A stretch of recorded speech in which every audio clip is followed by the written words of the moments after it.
Hi everyone. The use case for today's presentation or the demo is sending a weekly report using Power Automate and SharePoint list. So the data is in SharePoint list, and we are going to automate the process using the Power Automate. So here I have the SharePoint list called product orders, which captures all the order information from various users, and the orders are placed on different dates. Some of the items are some of the items were, I mean, the orders were placed in last 7 days. Some of them are like before more than 7 days, like for example July 28th and 27th, or earlier than more than 7 days. So I have a spreadsheet which I stored in documents library called product orders weekly report. This report contains the all the columns, like all the columns which I need it in the report, and format it as a Excel table, and gave the name called orders. So we are going to the Power Automate basically reads the SharePoint list and places saves all the information, all the order information which were created in last 7 days in this spreadsheet, in all these in the table. And we are going to send this spreadsheet as an attachment to the user. So now we will go into the Power Automate. So I created a scheduled based Power Automate flow, Power Automate. So here I'm using a recurrence trigger, and every Sunday morning this flow gets triggered to send the weekly report. So as part of the flow, I'm actually reading the items from the product orders, and also placed a filter to just retrieve or get the orders which were created in last 7 days.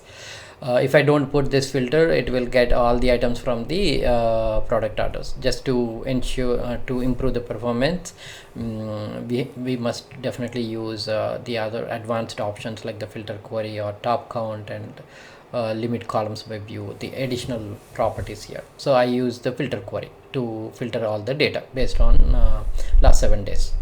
And then the weekly report, the spreadsheet which I showed you earlier, it may be having the old data, so I'm cleaning all the data first in the orders table. So what I'm doing is I'm getting all the items from that spreadsheet and checking the length of the returned values from the previous action, and if it is not equal to 0, then means there are some items in the spreadsheet. So I'm looping through the spreadsheet, each row, and deleting the rows. So this is the cleanup step. The next step is generating the weekly report. In this section, what I'm doing is in the previous action, like the get items, we are getting all the items which are created in last 7 days. So I'm getting the and then I'm using an action called add a row into table. This is in the Excel online business. So in this action, I'm actually adding in the table, Excel table, orders in the same spreadsheet, and the columns we see in the bold, they are the columns which are part of the Excel file, and the columns that we see which are associated to these bold values, these are columns coming from the SharePoint list. So I'm basically mapped those columns, and then once all the rows are added to the spreadsheet, then this step is complete. And then here send email with attachment. Here in this step, I'm basically getting the file content from the Excel file, completely getting all the data, and then sending that content as an attachment. To send it as an attachment, I'm using the two attributes which are very important, are the attachment's name. I gave a name, hard-coded value, but we can also put the name dynamically. But the file extension is mandatory. Otherwise, the file type will be like an unknown file type, and it cannot be opened with any of the applications. So we definitely I mean, we must include the file extension here. And here the next property is the attachments content.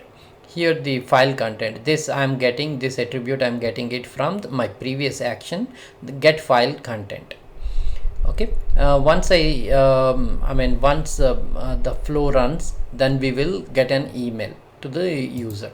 So right now I hard coded to send it to my account. So this is the email, the sample email which I got it.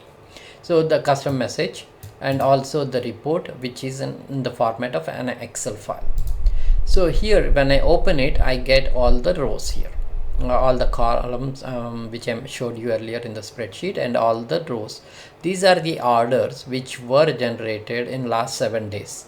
And if we go back to the product orders, there are additional orders as well. Like if we see the Krishna Rajkonda and Matthew Devani, these orders were generated more than 7 days, but they are not part of this spreadsheet because they are more than 7 days. So that's how we can send the weekly report. And this flow because I placed the cleanup clean weekly report step, so we do not need to clean this spreadsheet anytime. We automatically, the step will clean up all the data and updates the spreadsheet and sends as an attachment to the user. So that's all I have. I hope this scenario will help the users to automate the use case. Thank you.